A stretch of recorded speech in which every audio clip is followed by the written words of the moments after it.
Here's a 87 K-223 3rd gen that I also got from the Fan Man.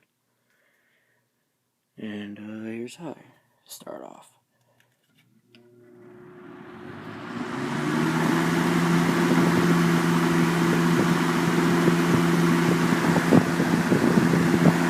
Medium.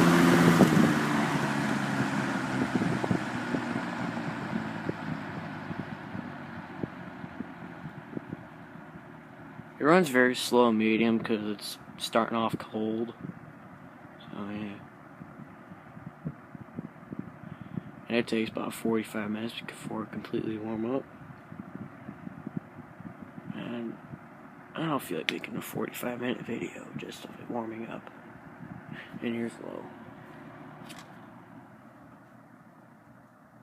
And it almost runs like it's on and off.